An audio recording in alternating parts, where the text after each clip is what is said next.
Hermanos, muy buenos días. Había un caricaturista muy especial de hace muchos años, Walter Lantz. Él vio en la ventana de su oficina, en un árbol, él veía cómo un pájaro carpintero llegaba ahí al árbol que estaba en la esquina de su ventana y constantemente picoteaba y picoteaba y picoteaba y picoteaba un árbol en el mismo punto para poder lograr un objetivo. El objetivo de este pájaro carpintero era pues construir su casa, su habitación en ese árbol.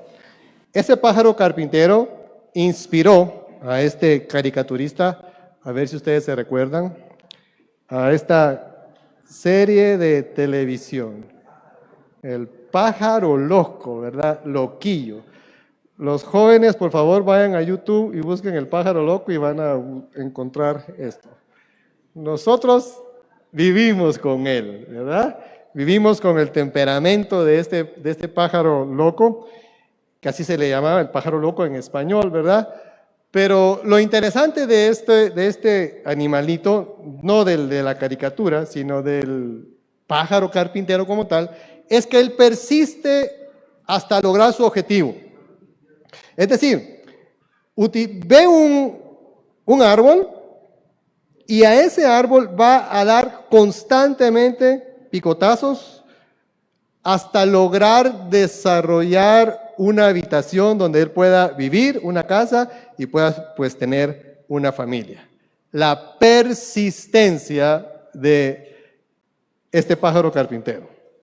Jesús nos va a hablar de algo muy importante en Lucas, capítulo 18, no tanto del pájaro carpintero, sino de la persistencia, en algo que es fundamental para el ser humano, para el creyente en Cristo Jesús específicamente, para los cristianos, que es la persistencia en la oración.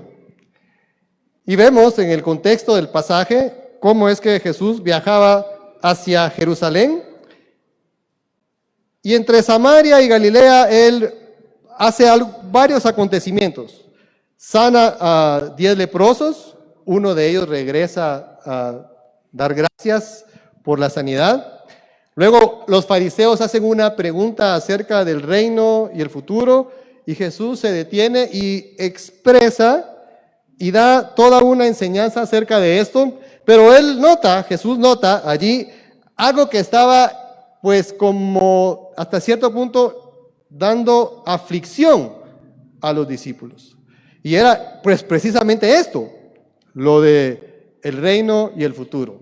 Y entonces Jesús viene y agarra e introduce esta parábola, que es una parábola gemela, que se encuentra su parábola gemela en Lucas 11, donde habla de pedid, llamad y se os abrirá.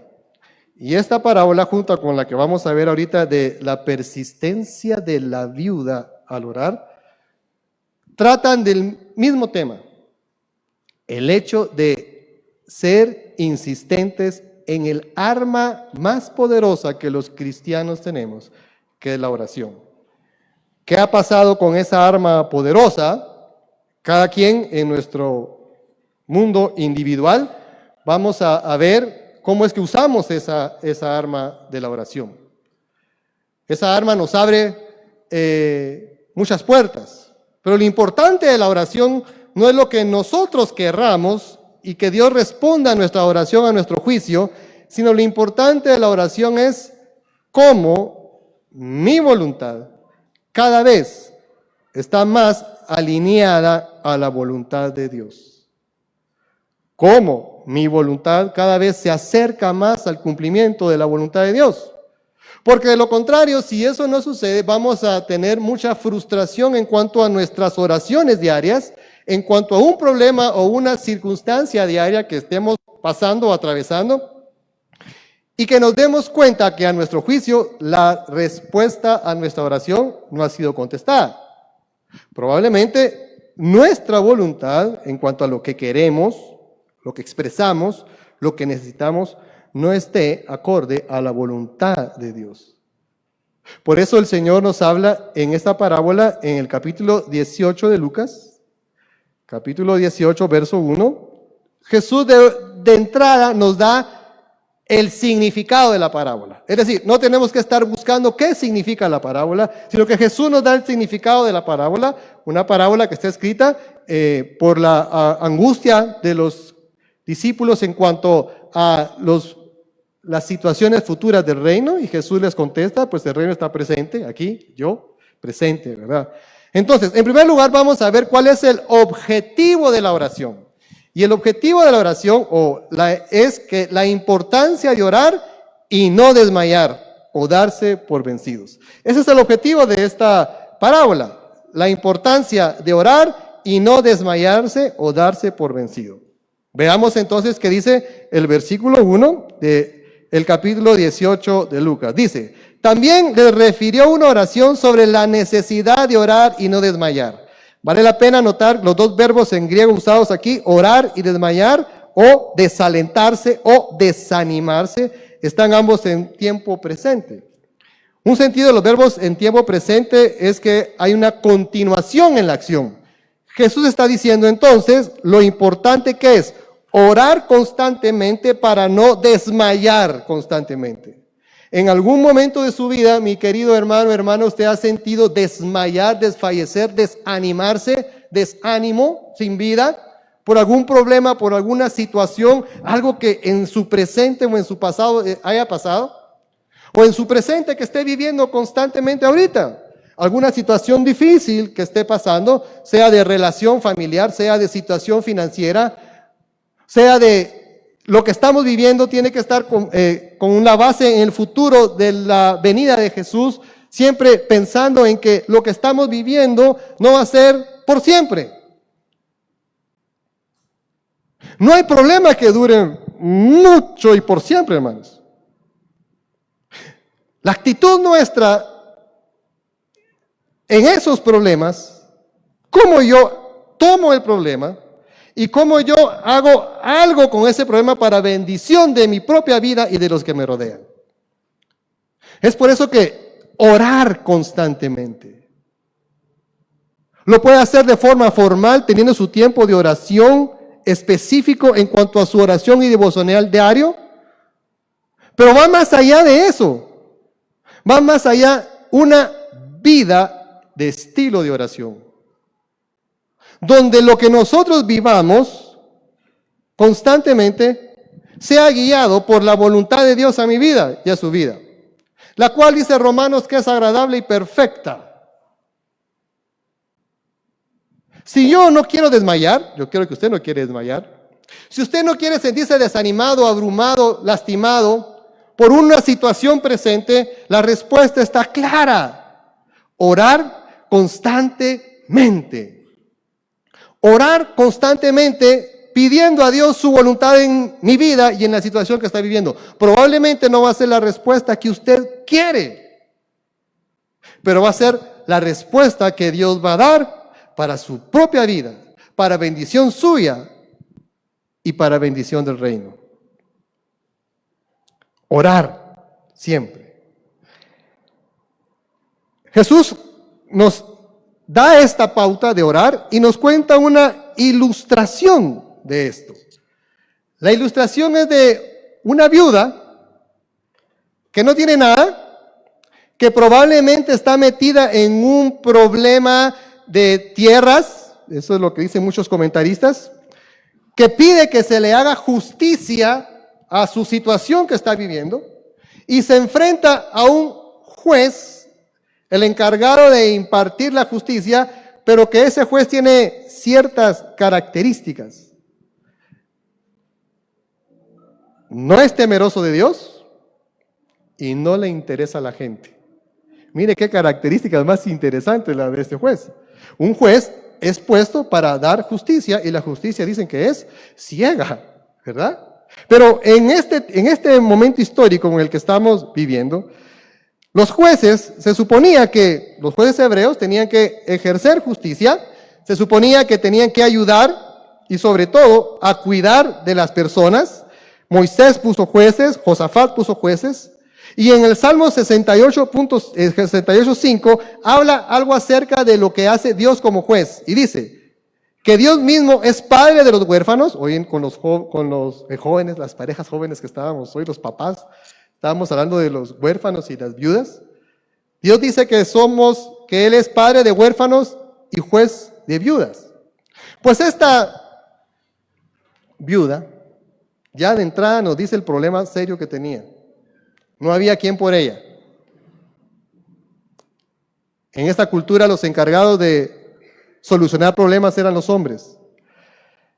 Y esta viuda, dice el versículo 2 al 5, mire a lo que se enfrenta. Había también en aquella ciudad un juez que ni temía a Dios ni respetaba a hombre.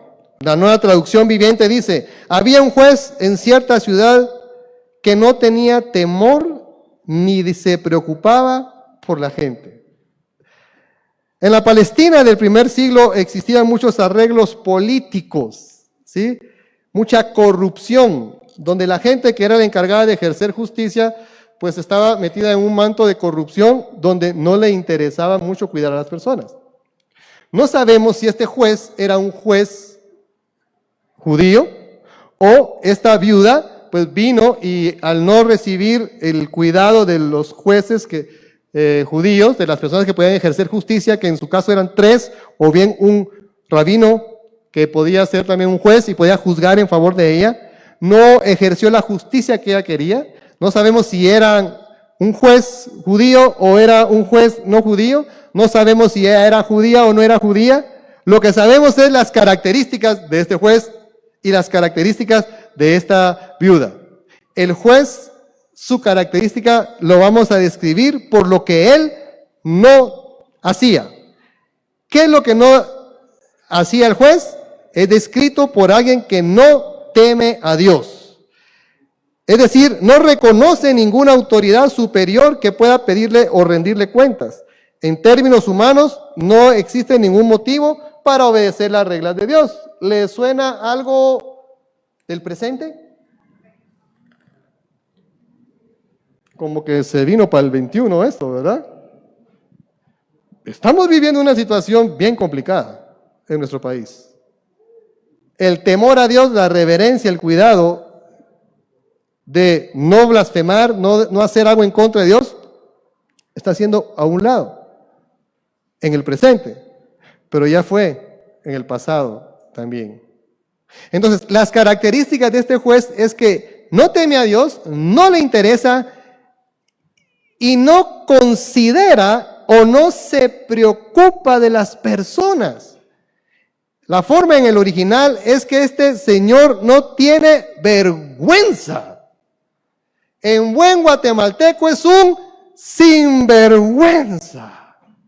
Cuando usted le dice a alguien sinvergüenza, a los extranjeros que están aquí, está diciendo algo bien fuerte.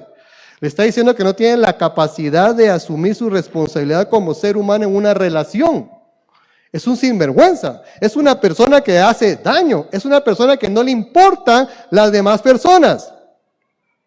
Y este juez tenía estas características, ni le importaba a Dios, ni siquiera las personas, pues es un resultado lógico. El resultado lógico de no tener una comunión perfecta con Dios es, lo visible es que no tengo una comunión con las personas, ni me interesan las personas que son los que están alrededor mío. ¿Ha notado usted eso? ¿En algún momento?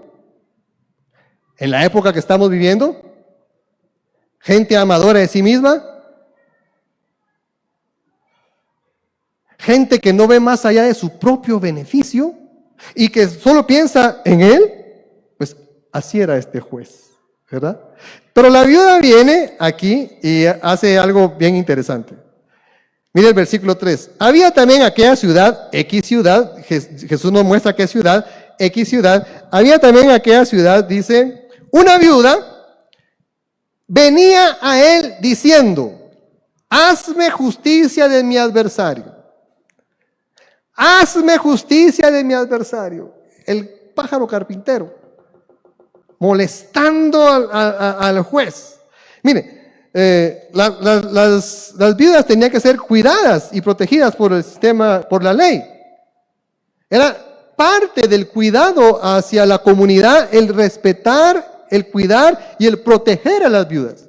Pero en este caso no se estaba dando. Y Lucas en su evangelio menciona varias veces a las viudas, es interesante. Mire, en 2:36 a 38 habla de una viuda de 84 años que daba gracias a Dios por el nacimiento de Jesús. En el 4:25-26 habla de recordando a la viuda de Sarepta que ayudó a Elías. En el 7 habla de que resucitó el hijo de una viuda, y en el 21 la viuda que dio todo lo que tenía en la ofrenda. Miren lo importante y lo valioso que es para Jesús las viudas.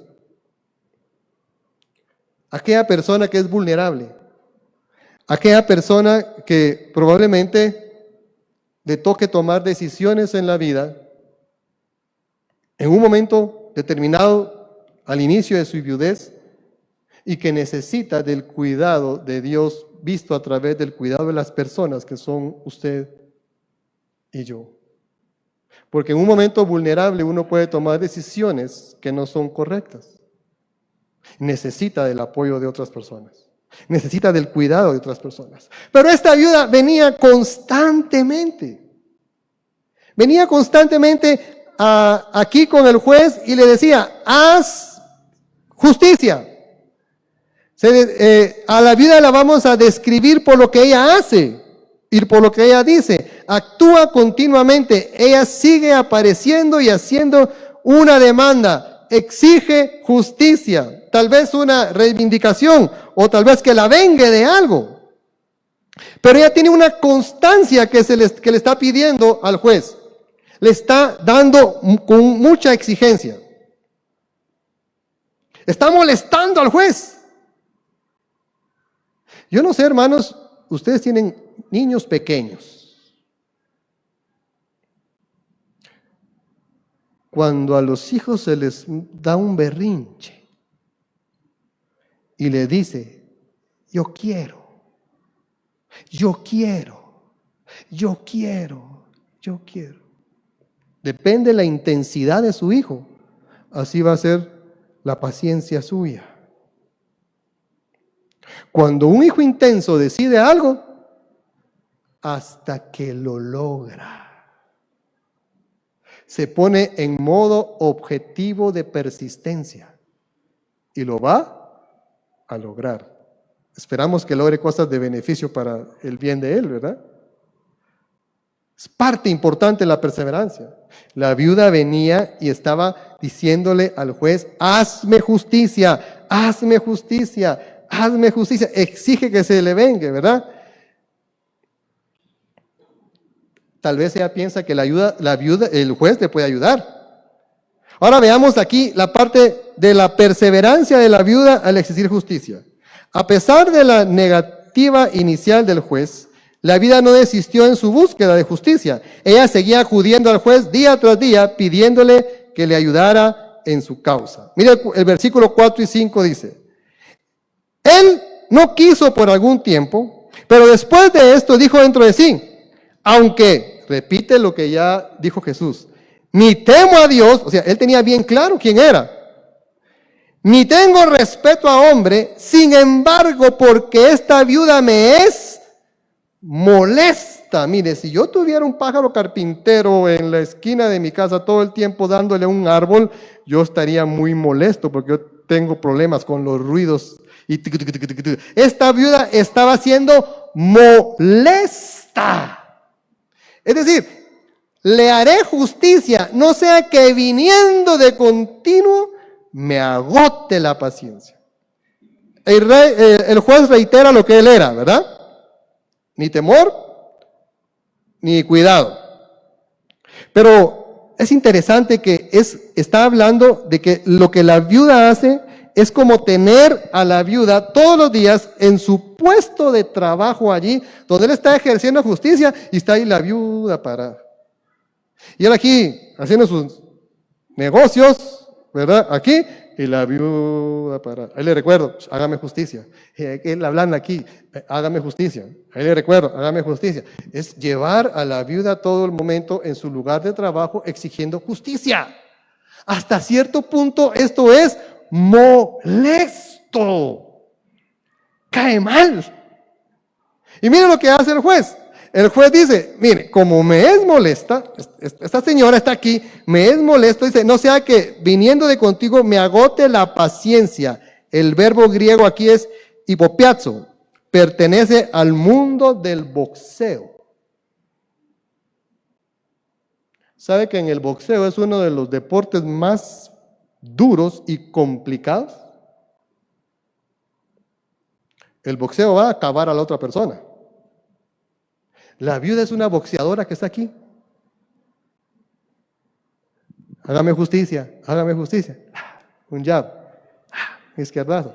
¿Y sabe qué dice el juez? Le voy a hacer justicia a esta mujer. No sea que me pegue bajo el ojo, me noquee,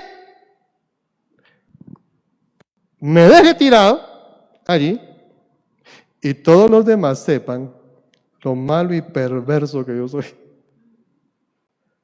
Es decir, le va a hacer justicia no por la razón correcta.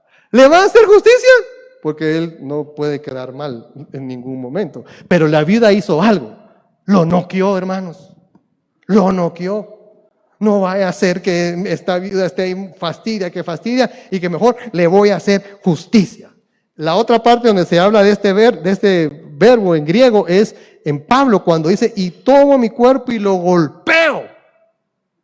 También está hablando de violencia, está hablando de noquear.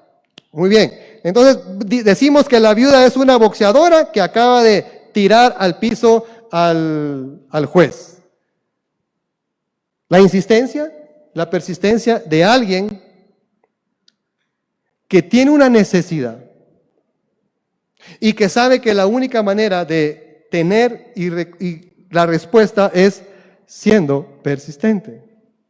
Eso es lo que Jesús nos enseñó en el primer versículo, sobre la necesidad de orar. Muchas veces, hermanos, vemos la oración como algo que es, hay que orar, como algo que se nos explicó cuando éramos pequeños y cuando recibimos a Jesús en nuestro corazón. ¿Qué tienes que hacer para crecer espiritualmente? Orar y leer la Biblia, ¿sí? Y se volvió un cassette.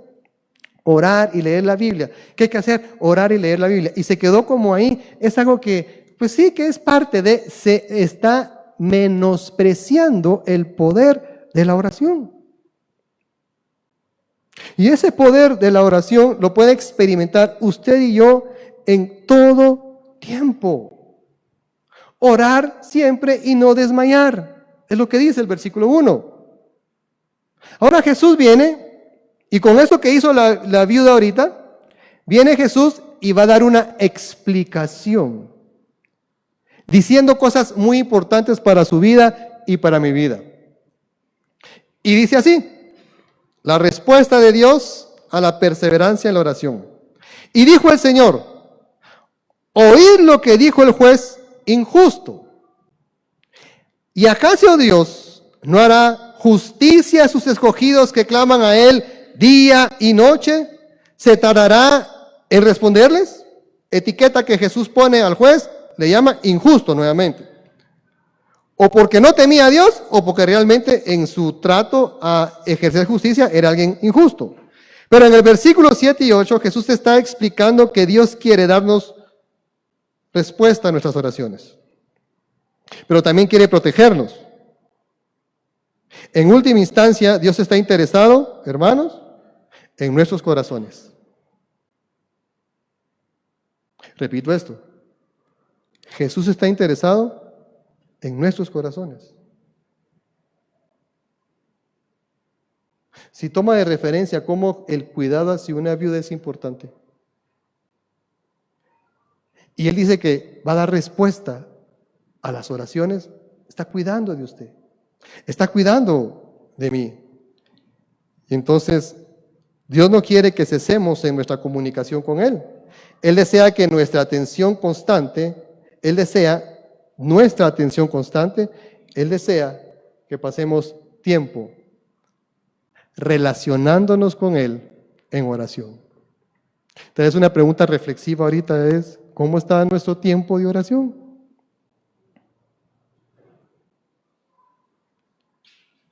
¿Lo vemos como el compromiso de orar? Porque hay que cumplir. ¿Lo vemos como una ley que está ahí impuesta de parte de Dios a nosotros para poder comunicarnos con Él? ¿O lo vemos como algo que nos permite a nosotros relacionarnos de una mejor manera con nuestro Señor Jesucristo? Jesús está aplicando algo bien simple aquí, hermanos.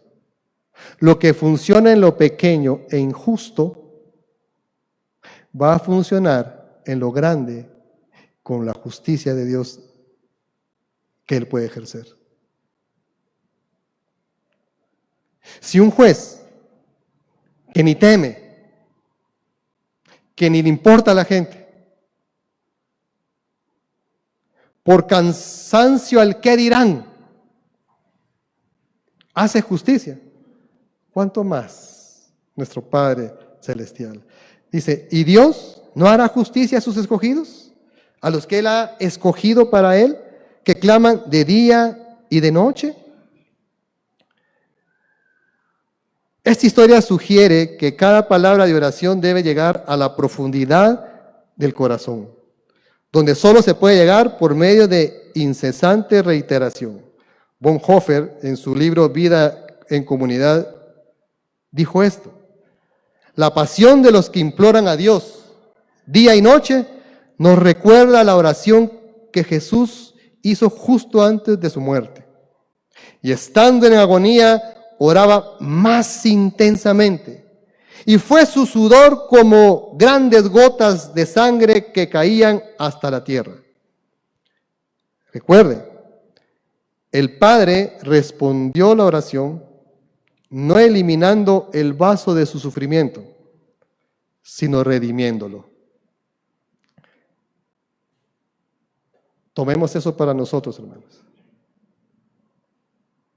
¿Qué situación difícil está viviendo usted?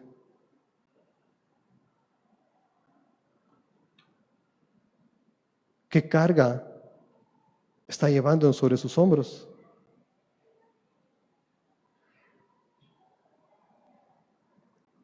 ¿Siente que ya no soporta? ¿Se siente quebrantar? ¿Sus piernas ya no dan? ¿Su ánimo está hasta el suelo? ¿Ve hacia arriba? ¿No hay respuesta?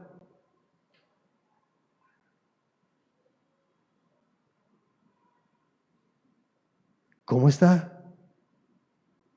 ¿Qué está pasando ahí en su vida? ¿Qué está pasando en mi vida? ¿Hay algo que pueda ser imposible para Dios? ¿Hay algo que Dios no pueda hacer? El sufrimiento probablemente va a estar ahí. Es parte de la vida.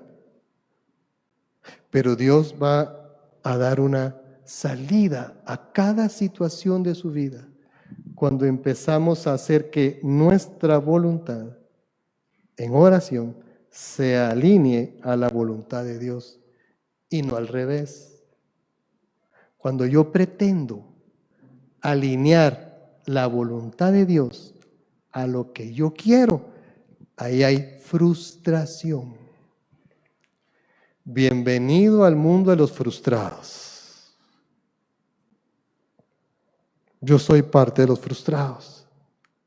Le aseguro que usted en algún momento fue parte de los frustrados. La frustración no mata, enseña. Porque cuando puedo venir entonces y saber que la voluntad de Dios siempre va a estar sobre mi voluntad y va a ser lo mejor, salgo de mi frustración aunque no quiera, aunque no me guste, y entro a un campo muy importante que es alinearme a la voluntad de Dios, porque sé que es lo mejor, aunque no lo entienda, aunque no lo perciba a primera, es la voluntad de Dios. Entonces, ¿se tardará Dios en responderles? Dice el versículo. ¿Se tardará Dios en responderles? Aquí el verbo es literalmente que Dios está paciente o que sufre con la persona que está teniendo una carga. Dios sufre con él en ese momento. Miren lo interesante, no es que nos deje sufriendo solos, sino mientras se resuelve el problema, Dios está acompañándonos en ese sufrimiento constantemente. Pero como lo repito y lo he dicho otras veces, cuando estamos viviendo la situación en el presente, no somos conscientes de la bendición que es lo que Dios está haciendo.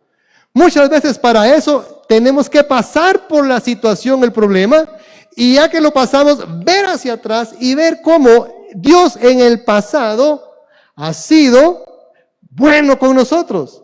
Ha estado allí a la par en ese sufrimiento. Y yo sé que usted lo ha vivido. Yo sé que usted lo ha percibido. Yo sé que usted probablemente lo está viviendo. Dios está a la par suya, ayudándole y cuidándole en este sufrimiento que usted tiene. Lo está acompañando. Os digo, dice el versículo 8a, que los defenderá, los ayudará o le responderá. Mire, la viuda solo pide justicia y el juez solo concede justicia. En cambio, la oración incesante hace algo en nosotros. Pule los bordes duros de nuestra vida hasta que nuestra voluntad va conformándose a los propósitos redentores de Dios, haciendo correcto que Dios responda nuestras súplicas.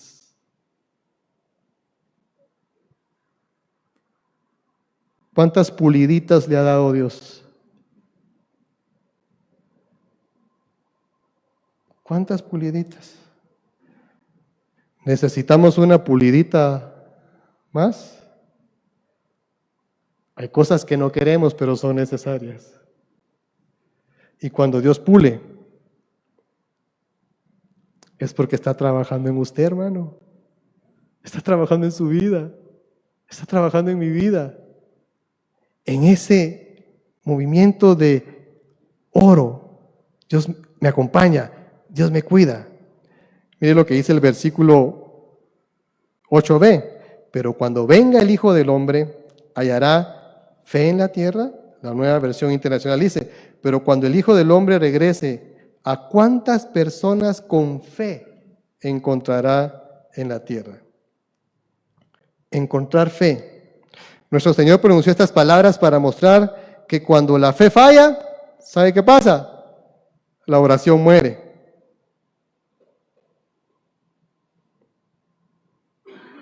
Repito eso. Cuando la fe falla, la oración muere. Le aseguro que nos ha tocado. Le aseguro que empezamos nuestro tiempo de oración a disminuir, y aunque tengamos el conocimiento aquí, y lo sepamos, y sabemos que es lo mejor para nuestras vidas, dejamos de accionar en la oración, porque probablemente ha fallado nuestra fe en que Dios puede hacer algo, o nos frustramos en que Dios no contestó como nosotros queríamos que contestara. Nuestra fe falla, la oración muere. Por eso es que es importante, y mire lo que dice aquí, para orar debemos tener fe, y para que nuestra fe no falle, debemos orar. San Agustín dijo, la fe derrama oración, y el derramamiento del corazón en oración da firmeza a la fe. Doble vía. Oro, crezco en fe. Tengo fe, oro. ¿Por qué? ¿A quién iremos, Señor, si solo tú tienes palabras de vida? ¿Por qué el ser humano, y me incluyo, buscamos siempre en otros medios, otras salidas al mismo problema que tenemos? Sabemos que tenemos angustias, dificultades, problemas financieros, de relación, enfermedad, frustración, y buscamos salidas en otros lugares cuando tenemos la respuesta allí cerca, que es orar, tener fe y orar. Solo la fe nos inspira a persistir a pesar de las dificultades, los obstáculos y la oposición. Es una fe que debemos pedir a Dios que nos dé y una que también debemos ejercitar cada día. De modo que no vivamos tanto por la vista, sino en la práctica continua de la confianza en el Señor y sus promesas. Y aquí nos está hablando este párrafo que leí de la continuidad y del estilo de vida que debemos tener de oración. No verlo como algo que se nos ha dicho que hay que hacer, sino como estilo de vida. ¿Sabe que cuando usted tiene un estilo de vida, hace las mismas cosas siempre? Y suma a su vida. Ese es su estilo de vida. Y aquí cada quien tiene un estilo de vida. Si a la forma de vivir, a la forma de relacionarnos, le aumentamos y le ponemos este valor agregado a nuestras vidas de la oración y la perseverancia, vamos a crecer en fe y vamos a tener mejores resultados conforme a la voluntad de Dios. No me malinterprete. No le estoy diciendo tampoco que ¡wow! Va a estar todo bien. No, el sufrimiento lo va a tener. Las situaciones van a vivir. Lo que pasa aquí es cómo agarro el sufrimiento y cómo ese sufrimiento lo pongo en mi vida a través del cuidado y la guía de Dios por medio de la oración y de la fe. La incredulidad en esta es otra de las notas que se describe aquí. Un mundo incrédulo. ¿Hallará Dios fe? ¿Cómo va a hallar Dios fe en la tierra? ¿Quiénes son los portadores, si lo puedo decir así, de la fe? Nosotros. ¿Encontrará Dios un pueblo orando, dependiendo de Él?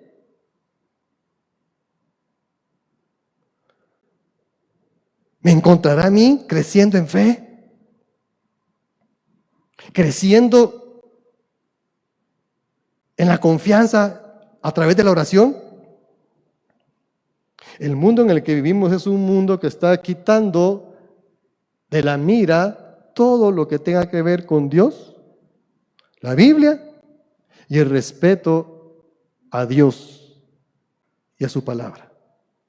Estamos viviendo un mundo en el que todo lo que se está fraguando es para hacer a un lado lo que tiene que ver con los principios de la palabra de Dios.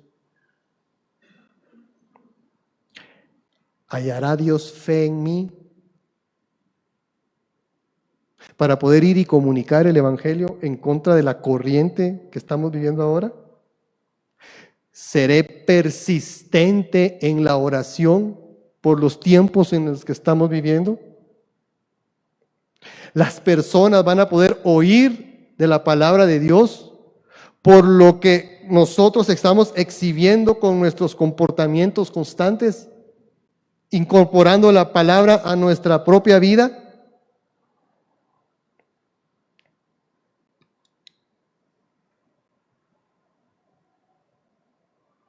Vivamos, hermanos, en dependencia de Dios, porque Dios nos ha llamado a marcar la diferencia.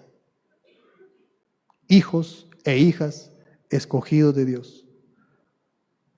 ¿Qué podemos aprender de esto? En primer lugar, para no desmayar, la oración constante debe ser nuestro estilo de vida. Constante. Pegar en el mismo objetivo. La oración. ¿Cuál es el objetivo? Que cada vez mi voluntad esté más acorde a la voluntad de Dios. Esa es mi oración. Señor, estoy viviendo esto. Hágase tu voluntad. Quiero que tú seas en mí. Haz tu voluntad. Lo que yo quiero es esto, pero ¿qué es lo que tú deseas para mí?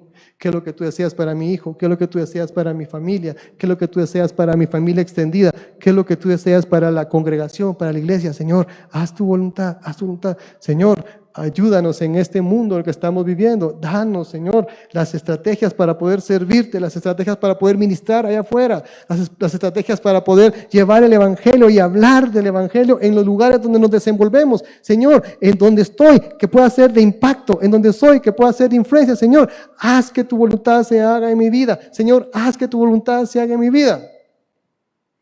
Estilo de vida. Aprendamos a ser persistentes en búsqueda también, hermanos, de la justicia. Recuerde, el juez injusto hizo justicia. En el trato que tenemos hacia nuestros hijos, hermanos,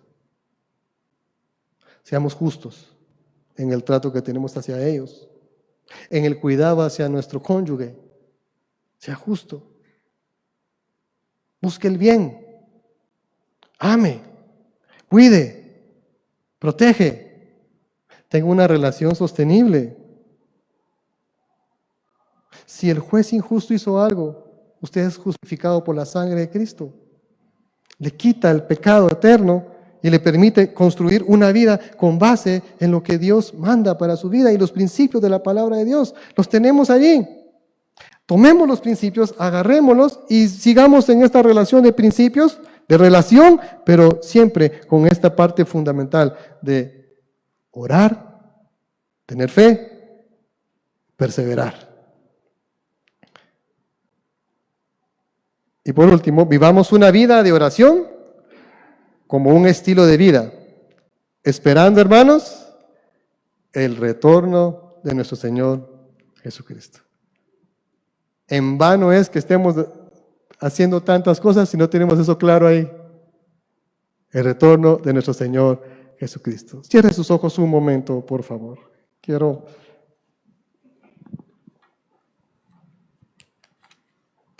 preguntar si hay allí, hermano, alguna situación de oración que usted quiera, que esté llevando una carga en su vida. El Señor nos manda a orar y no desmayar. Dios puede dar respuesta a cualquier situación que usted esté pasando. Lo importante es permanecer en ese ejercicio de oración continua para que Dios esté allí y pueda usted y yo acercar nuestra voluntad más a la voluntad de Dios, para evitar el desánimo, el desgano. Padre, gracias. Te damos en esta hora porque tú eres bueno y gracias porque tú nos enseñas, Señor, a poder perseverar, Padre. Gracias. Te pedimos, Señor, que nuestras vidas puedan ser vidas de oración constante, como un estilo, sabiendo, Señor, que tú tienes cuidado de nosotros y que, por supuesto, tú contestas esas oraciones conforme a esa voluntad tuya que para nosotros, tus hijos, siempre va a ser perfecta, Señor. Oramos en el nombre de Cristo Jesús. Amén y amén.